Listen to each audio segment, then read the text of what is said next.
So I ask you, based upon the numbers, what do you think the United States uses? How much do we need to meet our consumption needs? 500 kilograms? 1,000 kilograms? I've never yet had anybody actually get the answer unless they knew what the answer was. And we're talking about 79,700 kilograms is what it requires to meet our needs, and yet we're making up less than 5% of the world's population. And it doesn't stop with the hydrocodone. It's hydromorphone, fentanyl, oxymorphone, all the way down the list in those opioids, as well as other prescription drugs. And we're consuming more than 80% of the world's production of opioid drugs.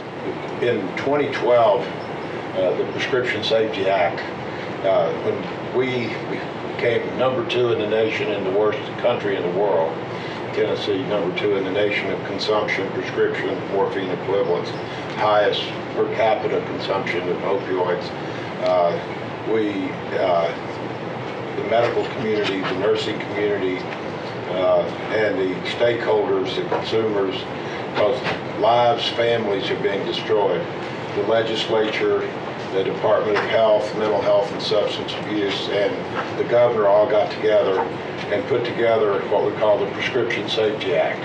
And I think that that is the most important thing that's been done in terms of giving one of us one of the tools to succeed in addressing this problem. We covered about 1 million prescriptions last year for painkillers, and that translates into like 66 million painkillers on the street, so it is huge.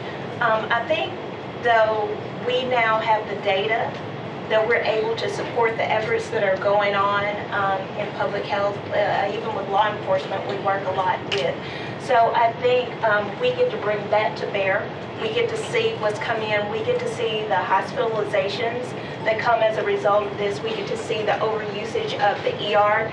We see what comes, death as well. So I think that's the role that we have come to play, the role we want to play, is how do we use our data to empower the efforts that have been going on so far. I definitely think that's the way.